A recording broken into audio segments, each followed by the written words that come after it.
Merci beaucoup. Vous allez voir que les gériatres sont très cohérents parce qu'il va y avoir pas mal de cohérence entre nos deux topos. Et moi, je vais essayer de répondre pendant le temps qui m'est imparti à ces trois questions. Qu'est-ce que la fragilité? Comment la dépister en consultation? Et après, qu'est-ce qu'on fait? Donc, qu'est-ce que la fragilité? Tout d'abord, je ne peux que vous conseiller de lire cet article du New England, qui est une revue sur la fragilité, qui est sorti il y a quelques semaines, qui est écrit par un des papes qui s'appelle Rockwood de la fragilité et qui permet de manière simple de parler de ce syndrome qui, vous allez voir, ne fait pas l'unanimité auprès des gériatres dans le sens de la définition consensuelle de la fragilité. Pour autant, on va voir ça de manière très pragmatique et c'est le cas de cet article, donc je vous conseille de le lire. Donc ça, je illustre juste ce qu'a dit Cédric juste avant. Il n'y a pas besoin d'être un immense gériatre pour se rendre compte que ces trois femmes ont 85 ans et pour autant, elles sont extrêmement différentes. D'accord ? On ne va pas proposer forcément les mêmes soins. Si elles avaient toutes un cancer du sein, ce ne sera pas le même traitement. S'il y a un projet de TAVI, ce ne sera peut-être pas la même réponse, etc. D'accord ? Et comme on le dit, ça, il n'y a pas besoin d'être gériatre pour comprendre que cette personne est plutôt en forme et que ça va se rapprocher de ce que vous feriez pour n'importe quel adulte. Et pour cette personne-là, vous sentez que cette dépendance, cette institutionnalisation et cette multimorbidité va clairement freiner et réadapter les freins. Le problème, c'est au milieu. Et on va essayer d'illustrer ça différemment. Donc, elles diffèrent par plein de choses, ces personnes. Il y a de nombreux domaines que nous, on évalue en tant que gériatre, qui vont être l'indépendance fonctionnelle, le risque de chute, l'état nutritionnel, la cognition, le contexte social, et surtout les maladies chroniques et les traitements adaptés. Et ça, c'est le principe de toutes nos évaluations gériatriques. On a une photo, mais nous, on va factuellement vous dire comment sont les gens sur ces différents domaines. De manière biologique, qu'est-ce qui explique qu'un patient va pouvoir aller se balader dans les Pyrénées le week-end et que l'autre reste toute sa fin de vie au lit? Eh bien, il y a eu des mécanismes biologiques différents chez ces personnes-là qui reposent sur l'inflammation chronique, le stress oxydatif, la sénescence cellulaire, la dysfonction mitochondriale et très à la mode, la dysbiose, donc ce qui se passe dans notre microbiote. Alors j'aime bien prendre cette slide du professeur Yves Roland à Toulouse que je trouve illustrative pour comprendre qu'est-ce que la fragilité. Vous avez deux patientes, elles ont le même âge, elles ont les mêmes pathologies chroniques, hypertension et diabète. Elles ont toutes deux la même indépendance fonctionnelle. Donc là, j'ouvre juste une parenthèse. On utilise l'ADL et l'IADL, comme l'a dit mon collègue, et on n'utilise pas le GIR. Parce que le GIR, en fait, quand on est GIR2, on peut être confiné au lit sans troubles cognitifs, ou avoir des troubles cognitifs très poussés, mais déambulants. Donc un GIR2, moi vous me dites GIR2, je ne sais pas ce que ça veut dire. D'accord? Alors que ADL, plus les urgentistes qui aiment bien me dire, oui, il y a les GIR2. Donc l'ADL, c'est très factuel, c'est ce que vous faites le matin, vous lavez, vous habillez, vous allez aux toilettes, c'est l'indépendance des trucs très élémentaires, et l'IADL, on l'a rappelé. Donc elles sont pareilles, elles viennent toutes les deux pour une pyélonéphrite. Il y en a une qui reçoit des antibiotiques, au 4e jour, elle retourne à la maison et tout va bien. Alors que l'autre, elle a le syndrome confusionnel, la dilatation, elle chute, elle se casse le col du fémur. Et pourtant, elle se ressemblait comme deux gouttes d'eau. Mais donc, la patiente B, on dit qu'elle est fragile, parce qu'elle a une diminution de ses réserves fonctionnelles, elle a une moins bonne capacité à résister au stress aigu que représente ici une infection. Une autre manière de le présenter, c'est sous cette forme-là, c'est-à-dire que vous avez deux patientes qui se ressemblent parce qu'elles ont cette indépendance fonctionnelle comparable, les mêmes pathologies. Elles ont un stress qui est ici une infection urinaire. La robuste va avoir une baisse mais va récupérer très rapidement son état antérieur, alors que celle qui est fragile va perdre son indépendance, va mettre beaucoup de temps pour récupérer et elle ne retournera pas, dans la plupart du temps, à son état basal. Alors, il y a deux approches principales pour définir la fragilité. Historiquement, c'est Linda Fried qui a décrit donc ces critères sur une grosse cohorte de patients. Et ici sont repris les critères que Cédric vous a présentés précédemment. Donc ça, en fait, il faut bien comprendre que c'est réalisable quand le patient est dans un état stable. Par exemple, dans l'hôpital de jour, on peut les utiliser dans un projet pré-greffe ou un projet TAVI. Mais quand le patient vient, quand il a une pathologie aiguë, on ne peut pas appliquer les critères de Fried. D'accord ? Donc, soit il a plus de 3 critères, on dit qu'il est fragile, soit il a 1 ou 2 critères, on dit qu'il est pré-fragile, ou pas de critères parmi ces 5, et on dit qu'il est robuste. De manière intéressante, dans cette étude, quand ils ont appliqué ces critères de Fried, ils se sont rendus compte qu'en fait, quand on prend les fragiles, ce sont la définition de Fried, ceux qui ont des comorbidités et ceux qui ont une dépendance fonctionnelle, donc un ADL ou un IADL diminué, eh bien, ce n'est pas forcément les mêmes patients. Et qu'on peut tout à fait avoir des maladies chroniques, mais ne pas être fragile. On peut être dépendant, mais pas fragile. Et on peut être fragile sans comorbidité et sans dépendance. C'est vraiment un phénotype physique. Là, on est vraiment beaucoup sur la sarcopénie, sur un phénotype qui est donc physique, la vitesse de marche, comme on l'a parlé. Alors, ce qui est le plus important dans cette publication qui nous a fait prendre conscience que la fragilité, c'était quelque chose dont on devait s'occuper, c'est que les patients qui sont fragiles ont un risque de mortalité plus important à 3 et 7 ans, mais également d'hospitalisation, de risque de devenir dépendant, etc. Et puis, quand on parle de cette fragilité, qui est donc sur un phénotype physique, des études ont montré qu'une intervention nutritionnelle d'exercice physique pouvait rendre ce statut, qu'il était réversible. C'est-à-dire qu'un patient qui est fragile pouvait devenir robuste. D'accord ? Donc ça, c'est le premier concept, phénotype physique. Ça repose sur la vitesse de marche, la force. Bon. Donc le deuxième concept de fragilité, là, ça va être une autre approche, c'est l'accumulation de déficits. C'est-à-dire qu'on considère que plus un patient va avoir des comorbidités, plus il y aura une incapacité fonctionnelle, une dénutrition, des troubles cognitifs, etc., plus il sera fragile. Donc ça, c'est l'index qui est des Canadiens, l'équipe de Rockwood. C'est un index qui est très compliqué, qui repose sur 70 items. Et en fait, à partir de cet index, ils en ont sorti cette Clinical Frailty Scale, avec une très bonne corrélation entre l'index de fragilité reposant sur tous ces items et l'échelle qui est visuelle, que vous avez dû voir parce qu'elle a été fortement utilisée en réanimation. Elle a l'intérêt, pendant le Covid, elle a l'intérêt d'avoir une interopérabilité très importante. J'y reviendrai après.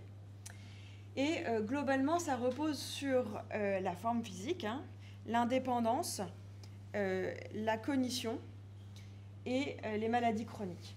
Et c'est un continuum. Donc là, on quitte le phénotype physique où on pense à ce statut de fragile qui peut être réversible. Là, la fragilité, elle est conceptuellement un continuum du très robuste jusqu'au patient totalement dépendant, voire prémortel. Je vous laisserai la lire. Elle est très pratique et on va le voir après qu'elle est très utilisée. Alors, la fragilité, pourquoi est-ce qu'on en parle là aujourd'hui ? C'est qu'on sait que la fragilité a une valeur pronostique en post-opératoire, comme la polypathologie, comme la dénutrition, mais la fragilité est un reflet de tout ça.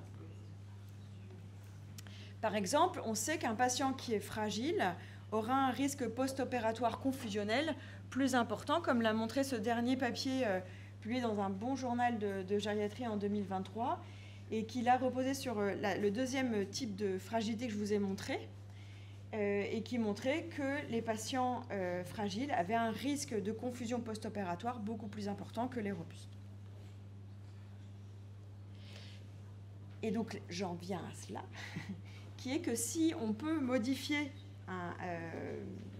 des éléments, la fragilité, la dépister, ça va vous permettre de dire que ce patient, il y a peut-être des interventions possibles qui vont permettre de diminuer le risque post-opératoire de ces patients. Et c'est là où le gériatre va intervenir et où il est intéressant de lui adresser ces patients-là, parce qu'on va voir après qu'est-ce qu'il peut faire.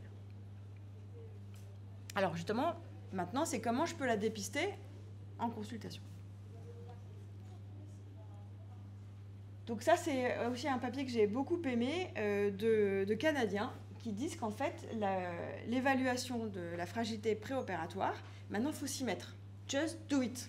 Parce qu'on a assez de données pour se dire que ça va être extrêmement bénéfique pour votre patient de la dépister.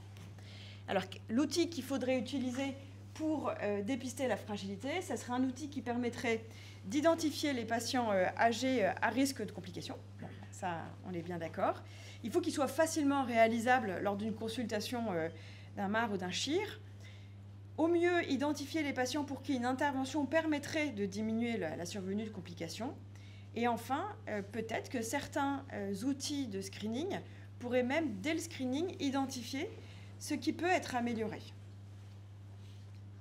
Alors la bonne nouvelle, c'est que des outils pour ça, il en existe depuis 15 ans. Alors, la mauvaise nouvelle, c'est qu'ils ne sont pas utilisés. Et donc c'est pour ça qu'il faut s'y mettre. Il y a un site que je vous ai mis ici, qui est sur l'université d'Harvard, qui va vous faire un résumé formidable de tous les outils qu'il y a pour dépister la fragilité. Si vous voulez être rapide, si vous voulez être complet, il y en a même qui ont été étudiés dans le contexte de la transplantation de foie ou dans l'oncologie. Et le site est très interactif et il vous aide à choisir l'outil de fragilité. Je vous en ai fait un petit résumé sur cette diapositive. Donc, il y a les très rapides, mais peu spécifiques. C'est-à-dire qu'ils ne vont pas vous dire là où ça ne va pas. Ils vont juste vous dire fragile, pas fragile. Donc, il y a les deux échelles que je vous ai montrées, qui est la Clinical Frailty Scale, les critères de Fried, la vitesse de marche dont on a déjà parlé, et puis d'autres qui sont un peu du même style, mais je vous les ai tous mis pour vous montrer aussi qu'il y en a beaucoup. Donc ça, c'est 3 minutes.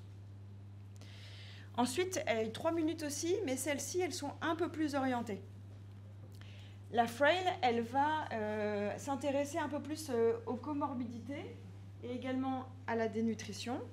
Et puis, il y a le G8 qui est utilisé par les oncologues, qui prend peu de temps. Et là, ça ressemble de plus en plus à une évaluation gériatrique, parce qu'on est sur les domaines de la polymédication, de la motricité, de la cognition. Et donc, on commence à un peu imaginer, oui, mon patient est fragile, mais je peux savoir sur quel domaine il l'est. Ensuite, ça peut prendre un peu plus de temps. Donc, c'est la VES 13, 4 domaines. L'âge, le sentiment de bonne santé, qu'est-ce qu'il est capable de faire physiquement et les activités de la vie quotidienne. Et puis, il y a des évaluations qui sont plus lentes. Nous, on a un anesthésiste, par exemple, à l'Institut anti-cancer de Bordeaux-Bergonié, qui a fait un DU de gériatrie et qui a décidé, dans la filière gériatrique de Bergonié, que sa consultation d'anesthésie, elle durerait plus longtemps que les autres, parce que, comme il a cette compétence de gériatrie en plus, il va faire une mini-évaluation gériatrique qui dure 30 minutes, et il utilise cette échelle dont tu nous as parlé, qui est l'Edmonton Frail Scale. Alors, pourquoi ça dure un peu plus longtemps? Parce que là, on va vraiment regarder domaine par domaine. Et c'est pour ça que je vous ai mis une cible, parce qu'elle va permettre, dès cette utilisation, de cibler l'intervention. Et alors, quels sont les domaines principaux? C'est la cognition, l'indépendance fonctionnelle, quel est le contexte social, l'état nutritionnel, les médicaments et la thymie. Donc là, c'est le site internet dont je vous parle, hein, qui c'est eFrailty. Je pense que ça vaut vraiment le coup d'y aller et d'aller dans les différentes fenêtres qui s'ouvrent du site qui vous permettent de découvrir quels sont les outils de screening de la fragilité. Et au fond, quand il y en a plein comme ça veut dire qu'il n'y en a pas une qui est particulièrement extraordinaire. Parce que s'il y en avait une qui faisait consensus, on le saurait et on l'utiliserait tous. Donc en fait, il faut que vous utilisiez votre outil de screening qui vous convient dans la durée et de ce que vous voulez en faire. Si vous avez des consultations qui durent 10 minutes, vous allez prendre celui qui est le plus rapide et screener rapidement. Après, il faut trouver des bons amis qui feront l'évaluation. Donc c'est créer votre filière avec les gériatres. Si au contraire, vous avez envie de pousser plus une capacité de gériatrie au sein de votre consultation, vous utiliserez un autre outil. Et puis, juste pour que vous en ayez conscience, quand un gériatre voit un malade, c'est plutôt 1 heure à 1 heure et demie. On reviendra sur ce qu'on fait. Alors, là, c'est pour vous montrer que le fait de dépister la fragilité, que la fragilité est vraiment associée à un mauvais pronostic. Donc, c'est une étude qui était sur 645 patients de plus de 65 ans. Une chirurgie qui était programmée mais non cardiaque. Et c'était une étude prospective et tous les patients avaient une Clinical Frailty Scale et on leur faisait les 5 critères de Fried et on regardait leur survie. le taux d'institutionnalisation après la chirurgie, le déclin fonctionnel et la durée de séjour. La moyenne d'âge était de 73 ans, c'était principalement de la chirurgie orthopédique. À travers les échelles, on avait globalement 40% de patients fragiles, et cette fragilité dépistée par ce score était associée à une augmentation de la mortalité, multipliée par 2 quand même, l'institutionnalisation, le déclin fonctionnel et une plus grande durée moyenne de séjour. En moyenne, la Clinical Frailty Scale, elle était faite en 45 secondes, alors que le FRID était fait en 312 secondes. Bon, avec vous, je sais qu'il faut parler en secondes, hein, parce qu'il faut être rapide. Alors, quand on regarde la sensibilité et la spécificité de ces échelles, on se dit, bon, bah, c'est pas merveilleux quand même. Hein. Les aires sur la courbe des courbes ROC est comparable entre les deux échelles. On se dit que c'est pas merveilleux, mais en fait, parmi tous les autres critères, bah, c'est le meilleur, en fait, prédictif de mortalité.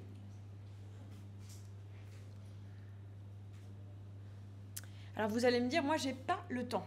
Mais peut-être que vous avez une infirmière. Et là, cette étude australienne, sur 238 patients de moyenne d'âge 74 ans, la Clinical Frailty Scale, elle était faite par l'infirmière ou par l'anesthésiste réanimateur. Enfin, en même temps. Ils le faisaient tous les deux séparément. Et on a regardé s'il y avait une cohérence. C'est-à-dire, est-ce qu'il y a une bonne reproductibilité de l'infirmière à l'anesthésiste réanimateur. Et elle est excellente. Donc, en fait, si vous n'avez pas le temps, eh bien, vous pouvez confier cette mission à une infirmière de consultation. Le bénéfice, il n'y a pas de plus-value à ce que ce soit vous qui le fassiez plutôt que l'infirmière. Alors après, parce que ça c'est bien joli, maintenant vous êtes tous convaincus qu'il faut screener la fragilité, qu'est-ce qu'on fait après? Eh bien, c'est très important de se dire que la fragilité, on peut agir. Agir par l'augmentation des réserves physiologiques, la résistance au stress, et améliorer la capacité de réparation. Et ça, vous le savez extrêmement bien, parce que la préhabilitation, c'est dans vos gènes. Vous savez que quand le patient arrête de fumer, qu'il mange mieux, qu'il fait de l'exercice physique, la chirurgie se passera mieux, et le post-opératoire se passera mieux. C'est le même concept quand quelqu'un est fragile. On va améliorer ses réserves. Le fait d'avoir dépisté cette fragilité, ça va permettre aussi de prévenir ou de diminuer les facteurs de stress. Et ça, la conciliation médicamenteuse, ça nous prend un temps monstrueux, mais c'est ce qu'il y a de plus rentable. C'est arrêter les 4 traitements antihypertenseurs. C'est arrêter les 3 traitements antidiabétiques qui fait qu'il a une hémoglobine glyquée à 4,5%. C'est arrêter les 3 traitements anticholinergiques qui font que ça va le plomber. C'est ne pas prescrire d'acupant en post-opératoire, ni de tramadol. C'est tous ces éléments-là qui font qu'on ne va pas rajouter un stress en plus sur cette réserve cognitive qui est potentiellement diminuée. Ça, vous êtes les champions. C'est au cordon. C'est-à-dire que maintenant, vous avez une grande habitude de cette anesthésie du sujet âgé où vous regardez la tension artérielle, il ne faut pas que ça baisse de plus de 20%, vous savez qu'il ne faut pas que l'anesthésie soit trop profonde. En fait, le patient âgé n'est jamais aussi bien pris en charge qu'au bloc opératoire, en fait. Parce que vous savez ça maintenant, il y a des recommandations. Le problème, c'est le post-opératoire. Quand votre patient il part en chirurgie, il est plus scopé, il peut avoir des épisodes hypotensifs fréquents. Et on sait que ça, c'est très mauvais sur la suite. Donc c'est tout ça qu'il faut optimiser. Et puis enfin, avant on disait je ne vais pas l'opérer parce qu'il est vieux. Bon, on sentait que ce n'était pas politiquement correct, donc maintenant on dit je ne vais pas l'opérer parce qu'il est fragile. C'est un problème. C'est-à-dire que la fragilité ne doit pas être un moyen d'exclure la personne du soin. C'est une autre manière de voir les choses, c'est de se dire je n'exclus pas le soin, mais j'adapte le soin au niveau de fragilité du patient que j'ai devant moi. Et ça change tout. Et ça, c'est ce que j'appelle le sur-mesure. Et le sur-mesure, il repose sur les 5 doigts de la main. C'est quel est son état mental, la mobilité, les médicaments, la complexité sociale, etc. Et surtout, c'est le dernier point qui compte, c'est qu'est-ce qui compte pour vous, madame ? Tenir compte de ce que pense le patient sur ce qui lui est proposé. Et ça, ça nous prend du temps. Ça prend du temps, effectivement, mais nous, on a le temps. Parce qu'on travaille avec d'autres personnes, avec le kiné, l'assistante sociale, l'infirmière. Et ça, c'est typiquement l'évaluation gériatrique standardisée. C'est les domaines qu'on va étudier. Et Un gériatre qui vous rend une conclusion où il n'y a que des résultats de score, c'est pas un bon gériatre. Parce que le bon gériatre, le seul truc vous qui vous intéresse, c'est ça. C'est qu'est-ce qu'on met en place pour améliorer les choses. Donc ça va être l'optimisation thérapeutique, ça va être de mettre en place une infirmière à la maison pour les traitements, parce qu'en fait, il y a des troubles cognitifs, ça va, etc., etc. D'accord ? Donc ce qui est important, c'est la conclusion. Donc si vous avez posé la question de « penses-tu que ce patient devrait avoir un TAVI ?» Moi, ma réponse, elle va être de dire « je n'ai pas d'éléments rédhibitoires chez cette patiente, mais sache qu'elle a déjà fait un épisode confusionnel précédemment. Donc il faut optimiser le post-opératoire pour diminuer ce risque confusionnel et fait une demande dès maintenant de SSR parce qu'elle est à risque de chute aujourd'hui. Donc elle aura besoin d'une réadaptation en post-opératoire. Je suis en retard ou c'est bon ? C'est bon ? Et c'est ça qu'il faut comprendre, c'est que là, on parle beaucoup de screening, de préopératoire, de fragilité. Et là, on peut vous aider dans la décision opératoire, on peut vous aider dans l'optimisation préopératoire. Mais c'est tout un parcours et ici, on est aussi très utile. Donc, dans tout ce qui va être unité périopératoire gériatrique. Ou si ça n'existe pas, d'avoir au moins une consultation ou un suivi pour ces patients qui ont besoin de soins spécifiques. Donc ça, c'est un peu ce qu'on fait. Donc là, c'est une patiente âgée qui a beaucoup plus de mal à marcher parce elle a un projet de prothèse de hanche gauche, mais on lui a découvert un RAC. On en parlera après. Et donc là, c'est l'évaluation gériatrique standardisée, c'est-à-dire qu'est-ce qu'on fait ? Est-ce qu'on va jusqu'à poser un TAVI pour que la patiente puisse avoir sa chirurgie de hanche ou pas ? Et en fait, on passe beaucoup de temps, je vous ai mis ça, sur les médicaments. Où en fait, c'est des choses que vous pouvez dépister. Il y a des drapeaux rouges simples à avoir de médicaments inadaptés chez la personne âgée. Et puis à la fin de notre consultation, c'est ce qui est le plus important. C'est-à-dire qu'en fait, cette dame, son objectif, c'est de retourner chercher les champignons dans la forêt et qu'elle ne peut plus parce que sa hanche lui fait mal et qu'elle est essoufflée au bout d'un certain temps. Par ailleurs, il y a certaines fragilités. On va pouvoir optimiser son traitement qui n'était pas adapté. Il y a un peu de dénutrition, donc il n'y a aucune urgence dans sa chirurgie, donc on va pouvoir mettre en place une préhabilitation. Mais on sait quel est l'objectif de cette patiente. Si cette même patiente, au fond, ça ne la gênait pas parce qu'elle est déjà très sédentaire et qu'elle ne sortait plus de chez elle, eh ben, on n'est plus dans les mêmes projets de PDH. Vous comprenez ? Et donc ça, c'est le petit doigt, c'est qu'est-ce que pense le patient, quel est son projet de vie ? C'est quelque chose qui est très important dans notre évaluation gériatrique standardisée.